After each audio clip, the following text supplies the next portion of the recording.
Bienvenue à toutes et à tous pour cette exploration passionnante du monde du jeu de société moderne. On va se pencher aujourd'hui sur notre article qui dresse le palmarès des 25 jeux, disons, les plus marquants du 21e siècle. Le constat de départ, comme on l'écrivait, est assez fort. Depuis l'an 2000, le jeu de société a vécu une sorte d'explosion cambrienne de créativité. Oui, c'est ça, une vraie transformation qui l'a élevé parfois même au rang d'art majeur. Notre objectif là, c'est de décrypter ensemble ce qui rend ces jeux si importants. On va utiliser les 4 critères qu'on avait définis dans notre analyse: l'influence, l'innovation, la perfection du design et puis l'expérience joueur. C'est ça. Allons voir un peu ces pépites identifiées. Et c'est vrai que bon, le paysage a drôlement changé, hein. Fini les soirées jeux un peu toujours pareils avec les mêmes classiques. Oui, le Monopoly, le Trivial Poursuite, c'était bien, mais on est ailleurs maintenant. Clairement. Aujourd'hui, la diversité est incroyable. On a des simulations économiques hyper pointues, des épopées narratives, Écoutez, des jeux qui durent des dizaines d'heures ou des petits puzzles tactiques très malins. et l'article montre bien cette maturité que le jeu de société a acquise. Ce n'est plus juste un passe-temps. Non, c'est clair.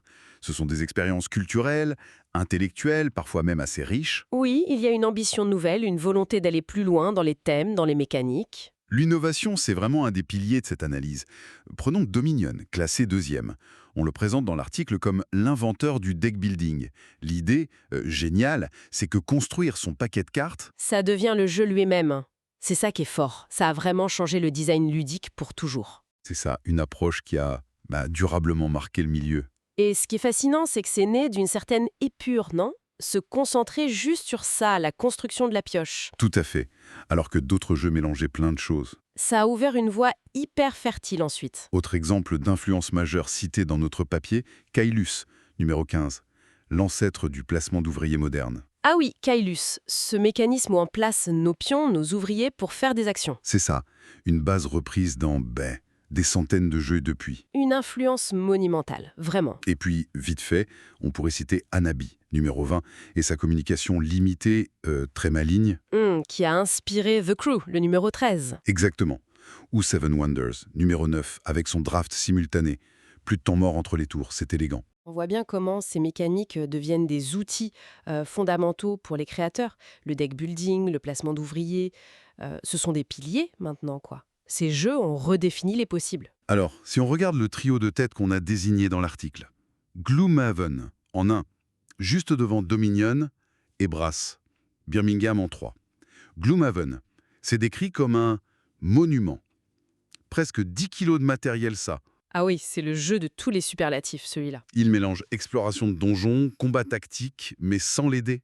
Ça c'est malin, pour limiter le hasard, et surtout le système Legacy. Oui, le legacy, c'est une des grosses tendances. L'idée que le jeu change de façon permanente au fil des parties. On colle des trucs, on déchire des cartes, on ouvre des enveloppes secrètes. C'est une expérience unique pour chaque groupe. C'est ça. Et c'est sans doute cette ampleur, cette maîtrise, qui explique sa première place dans notre analyse. Son impact est indéniable. Et pour Brass, Birmingham, le numéro 3, l'article met en avant cette idée de compétition symbiotique. Ah oui, c'est très fin ça. On peut utiliser les bâtiments des autres, ce qui les aide un peu. Mais ça nous permet de nous développer aussi. Il faut parfois aider l'autre pour avancer soi-même. C'est subtil. C'est une caractéristique de pas mal de jeux experts interactifs en fait. Mais attention, la complexité, c'est pas tout. L'accessibilité, l'élégance est cruciale aussi. Et l'article le montre bien. Absolument. Prenez Ticket to Ride, les aventuriers du rail, notre numéro 5. On le définissait comme l'élégance incarnée. Tellement.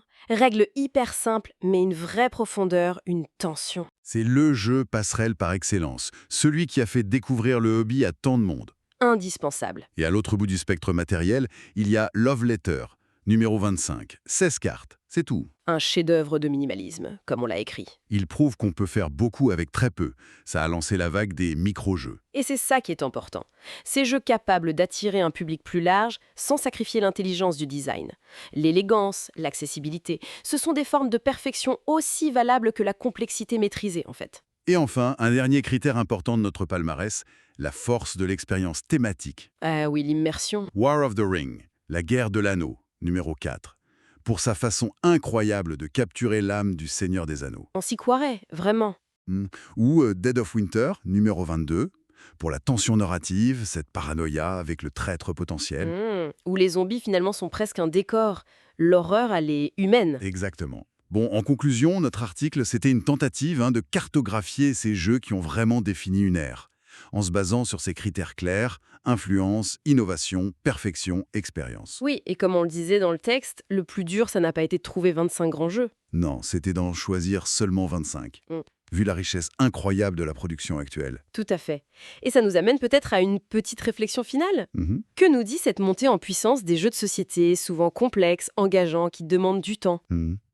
C'est une bonne question. Est-ce que ce serait pas le signe d'une recherche d'interaction plus profonde, plus tangible, peut-être en réaction à nos vies de plus en plus numériques? C'est une piste intéressante, oui.